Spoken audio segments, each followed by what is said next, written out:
কোনো মহৎ লক্ষ্য পূরণের পর মিষ্টি বিতরণ অনুষ্ঠান করা জায়েজ আছে কিনা। অনেকে ওযুর পর ওযুর পানি মোছেন না, জিজ্ঞেস করলে বলে ওযুর পানি বরকতময়, জন্য শরীরে শুকাচ্ছি। তাদেরই বক্তব্য কতটুকু সঠিক? গামছা গায়ে দিয়ে নামাজ পড়া যাবে কিনা? দুই স্ত্রী নিয়ে এক ঘরে একই বিছানায় ঘুমানো যাবে কিনা? টয়লেটে ওযুর ব্যবস্থা থাকলে ওযুতে কিভাবে দোয়া পড়বো? অনেকে প্রিয় মানুষের কবরের পাশে নিজের কবর দেওয়ার জন্য ওসিয়ত করেন, পাশাপাশি দুই কবরের বাসিন্দারা কি পরস্পরকে দেখতে পারেন? তারা কি পরস্পরের মধ্যে কথা বলতে পারেন? স্বামী স্ত্রী পরস্পরের অবাঞ্ছিত লোম পরিষ্কার করে দিতে পারবে কিনা? 3 কোয়ার্টার প্যান্ট পরে নামাজ পড়া যাবে কিনা? 4 রাকাত বিশিষ্ট ফরজ নামাজের তৃতীয় রাকাতে ভুলে যদি সূরা ফাতিহার সাথে অন্য কোনো সূরা পড়ে ফেলি তাহলে নামাজ হবে কিনা? প্রশ্নোত্তর আলোকিত ভবনে প্রবেশ করি। আব্দুর রহমান লিখেছেন, গামছা গায়ে দিয়ে নামাজ পড়া যাবে কিনা? নামাজ তো হয়ে যাবে, কিন্তু অবশ্যই ত্রুটিপূর্ণ হবে, নামাজের কোয়ালিটি নষ্ট হবে, কারণ আপনি গামছা গায়ে দিয়ে নিশ্চয়ই গুরুত্বপূর্ণ কোনো ব্যক্তির সঙ্গে সাক্ষাৎ করতে যাবেন না, বিধায় এটা আপনার নামাজের যে মর্যাদা সেটাকে নষ্ট করে।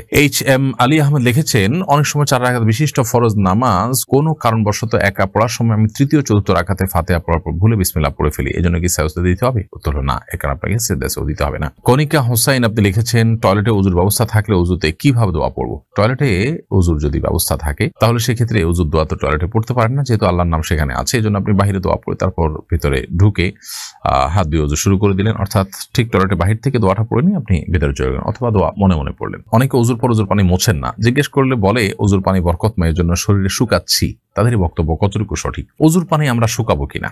এর উত্তর হলো যে নবী করিম সাল্লাল্লাহু আলাইহি ওয়াসাল্লাম ওযুর পানি কোন একটা কাপড়ের টুকরা দিয়ে শুকিয়েছেন, এরকম বর্ণনা আছে, আবার মাঝে মাঝে রেখে দিয়েছেন, এই বর্ণনাও আছে। অতএব দুইটাই সমান পর্যায়ে। তবে ঢালাওভাবে ওযুর পানি না শুকিয়ে আপনি যেন শুকে যায় শরীরে, সেটার জন্য রেখে দেওয়া ব্যাপারে পরিষ্কার করে নির্দেশ করা হয়েছে যে এটার ভিতরেই কল্যাণ আছে, বরং নবী সাল্লাল্লাহু আলাইহি ওয়াসাল্লাম থেকে দুইটারই আমল পাওয়া যায়। এরপরে অনজিলা খাতুন আপনি লিখেছেন, এই আইডি থেকে 4 রাকাত বিশিষ্ট ফরজ নামাজের তৃতীয় রাকাতে ভুলে যদি সূরা ফাতিহার সাথে অন্য কোনো সূরা পড়ে ফেলি তাহলে নামাজ হবে কিনা? 4 রাকাত বিশিষ্ট ফরজ নামাজের তৃতীয় রাকাতে সূরা ফাতিহার পর অন্য কোনো সূরা আপনি পড়ে ফেললে নামাজ হয়ে যাবে, নামাজ হবে না, ব্যাপারটা সেই লেভেলের না। আবু সুফিয়ান মিয়া আপনি লিখেছেন, 3 কোয়ার্টার প্যান্ট পরে নামাজ পড়া যাবে কিনা? 3 কোয়ার্টার প্যান্ট যদি পরেন যেটার ফলে আপনার হাঁটু ঢেকে যায়, সেটাতে আপনি নামাজ পড়লে নামাজ হয়ে যাবে। তবে লক্ষ্য রাখতে হবে রুকু সেজদা বা উঠা বসার সময় যেন এই প্যান্ট সরে গিয়ে হাঁটু প্রদর্শিত না হয়। যদি সেরকম হয় যে হাঁটু প্রদর্শিত হয় না, বরং হাঁটু ঢেকে থাকে, 3 কোয়ার্টার প্যান্ট পরে তাহলে নামাজ পড়লে নামাজ হয়ে যাবে।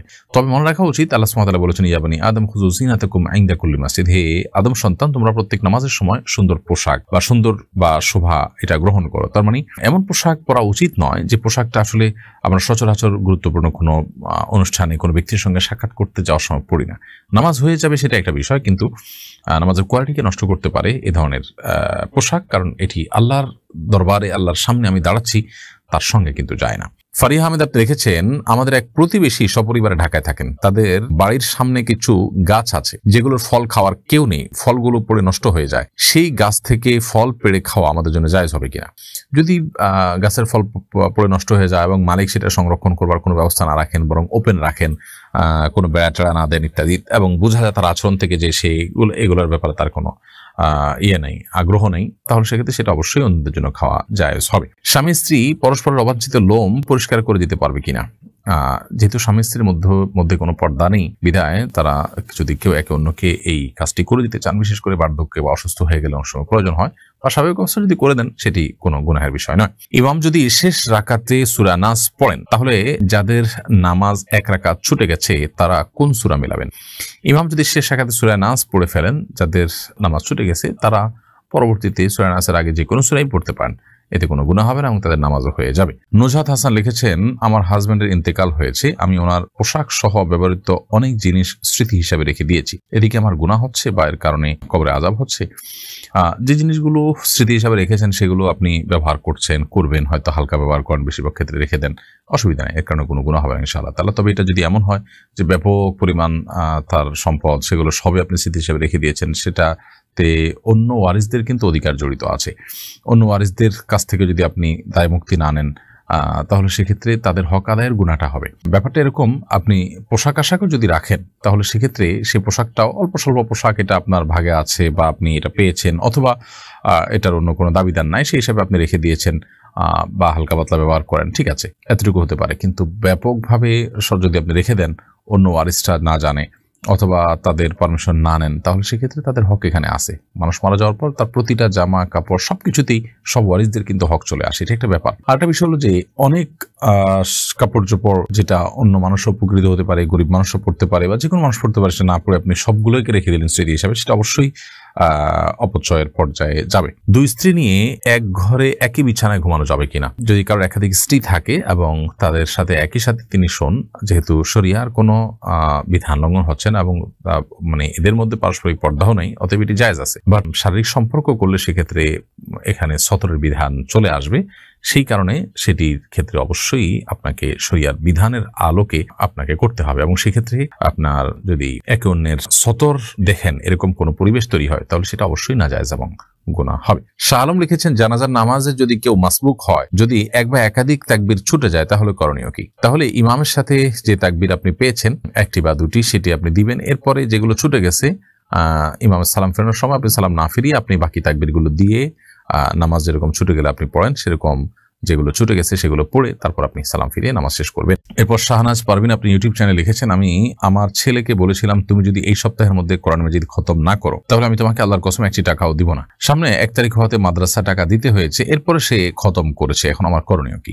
আপনি সপ্তাহের মধ্যে কোরআন তেলাওয়াত করতে বলেছেন, সেই সপ্তাহের মধ্যে কোরআন তেলাওয়াত করেনি এবং সপ্তাহের মধ্যে কোরআন তেলাওয়াত না করলে আপনি তাকে আর কোনো টাকা দিবেন না বলেছেন, কিন্তু আপনাকে টাকা দিতে হয়েছে, অর্থাৎ সে আপনার কথা রাখেনি এবং আপনি আপনার শপথ ভঙ্গ করে তাকে টাকা দিতে হয়েছে। যদি এরকম হয় তাহলে সেক্ষেত্রে আপনি এখন শপথের কাফারা দিয়ে দিবেন। কাফারা হলো আপনি 10 জন মিসকিনকে খাদ্য দিবেন অথবা পোশাক দিবেন, কিংবা আপনি 3টা রোজা রেখে দিবেন, তাতে ইনশাআল্লাহ শপথের কাফারা হয়ে যাবে। অনেকে প্রিয় মানুষের কবরের পাশে নিজের কবর দেওয়ার জন্য ওসিয়ত করেন, পাশাপাশি 2 কবরের বাসিন্দারা কি পরস্পরকে দেখতে পারেন? তারা কি পরস্পরের মধ্যে কথা বলতে পারেন? দেখুন, কবরে পাশাপাশি থাকার মধ্যে বাহ্যিক দৃষ্টিকোণ থেকে কোনো কল্যাণ নেই এবং কবরের পাশাপাশি কবরের লোকের সাথে আলাপ সালাপ করার, যোগাযোগ করার কোনো সুযোগ আছে কোরআন হাদিসের আলোকে, এরকম কিছু বোঝা যায় না। এটা জাস্ট সন্তানরা বা অন্যরা যখন জিয়ারত করবে পাশাপাশি দেখে পাশাপাশি দোয়া করার সুযোগ পাবে, জাস্ট এই জায়গা থেকে হয়তো মানুষ বলে থাকেন, এছাড়া কোনো উপকারী দিক এটা নাই আসলে সেভাবে। সাবের আহমেদ আপনি লিখেছেন, কোনো মহৎ লক্ষ্য পূরণের পর মিষ্টি বিতরণ অনুষ্ঠান করা জায়েজ আছে কিনা? কোন লক্ষ্য বাস্তবায়ন হলো সেজন্য আপনি খুশি হয়ে কিছু করলেন, এটাতে নাজায়েজ কোনো কিছু নেই, কারণ এটাকে কেউ ইবাদত হিসাবে করছে না, এটা সামাজিক কালচার হিসাবে করছে, আল্লাহর নিয়ামতের শুকরিয়া হিসাবে করছে, বিধায় এটা মুবাহ এবং জায়েজ কাজ। তানভীর আল কাদির আপনি এআইডি থেকে লিখেছেন, মসজিদের বাইরে ভিন্ন বিল্ডিং থেকে সাউন্ড বক্সের মাধ্যমে মসজিদের ইমামের কেরাত শুনে ইক্তেদা করে নামাজ আদায় করা জায়েজ হবে কিনা? মসজিদের বাইরে সাউন্ড বক্স যেটা আছে সেটার আওয়াজ শুনে আপনি অন্য ভবন থেকে অনুসরণ করলেন, নামাজ আদায় হবে না। কারণ হলো নামাজে আদায় হওয়ার জন্য যে ইত্তেসাল শর্ত, অর্থাৎ কাতারের মধ্যে যে আপনার কাতারের মধ্যে যে সংযোগ থাকা শর্ত, সেটি কিন্তু এখানে লঙ্ঘন হচ্ছে, অর্থাৎ সংযুক্ত থাকছে না। তো সেজন্য এভাবে নামাজ পড়লে ইক্তেদা সহি হবে না। এরকম যদি করাই যায় তাহলে তো সেক্ষেত্রে মানুষ বাসা বাড়ি থেকে মসজিদের আশপাশে মাইক দিয়ে সবাই যার যার মতো করে শরীক হতে পারে, আর মসজিদে আসার প্রয়োজন হতো না।